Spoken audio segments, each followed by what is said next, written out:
Well, you got a Michigan football team that intrigues me, and it always intrigues you and intrigued you going into this season. We had that conversation, so I started that spiel, not even thinking back to us having that discussion. But it's just, it's a coach that now he's back in his own skin, and we've seen him in this place rebuild program after program after program. But he already got a ready-made, not winner, but a decent roster of personnel. And of course, he had them on the brink of a college football playoff just 2 years ago. So what's going to happen this year? So, Steve, I'm going to ask you what you need to see during this spring practice. What are the indicators going to be for you that are going to make you feel better about Michigan football in the fall? Well, we're in the midst of Holy Week, so let me put it in those sorts of terms. All of my faith right now, all of my faith is set aside for Jesus, Mark. When it comes to my favorite college football team, I am completely Richard Dawkins right now. Total materialist. If I can't see it, hear it, feel it, touch it, it didn't happen. Okay? So we've had the hype machine, the submarine, this guy's improving. We're hearing now about strength and conditioning gains. You know, Mark, you ever on signing day, has a coach ever come out on signing day and said, I got to tell you, we did our best, but these are really a bunch of second, third tier guys. This is the class that's getting my ass fired in at least 3 years max. No coach ever says that, Mark, even though it's true for about 30 of them, because that's about how many coaching changes we have in college football every year. Okay. So about almost 1/4 of the coaches in our sport turn over every year. And yet none of them have ever admitted to signing a bad recruiting class. The same goes with when you have a strength and conditioning change. Has a coach ever come out after January conditioning and said, oh boy, this is a tough move. Shouldn't have changed out that guy. This guy's a fatty. That guy didn't put on the right weight. No one ever does that, Mark. Everybody that has a strength and conditioning change, they come out in better shape than they started. So I'm flushing all of that down the toilet.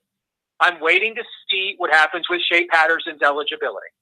And I don't think our entire season rests on Shea, but the way I analyze this team does, because he's the one quarterback on this roster that we have seen on film with our own eyes exhibit rare playmaking ability.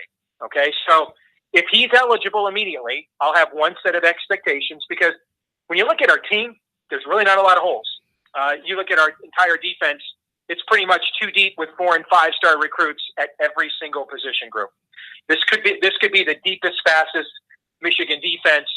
I mean, even the 2016 team, when we started off 9-0, those first-string guys played almost the entire game. The depth on this year's defense, it's going to be up there close to what we saw in the late 90s in the Carr era.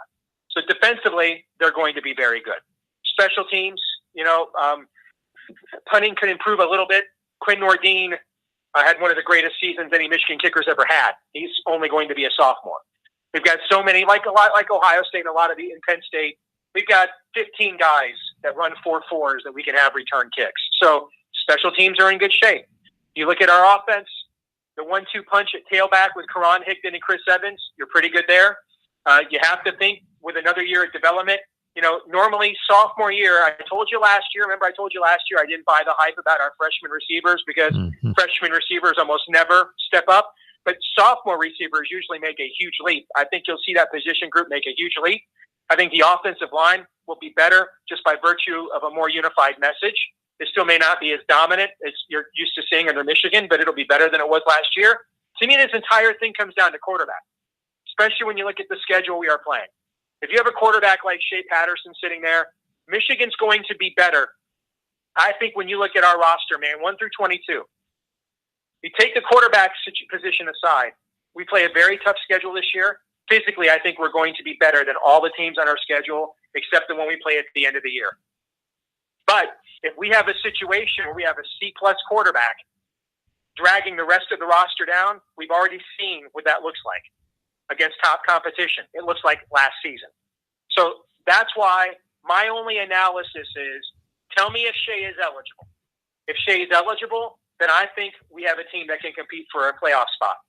If Shea is not eligible, then man, my analysis is probably going to be, I think they're a 9-win team, unless I see something different, when we go to South Bend at the start of the year.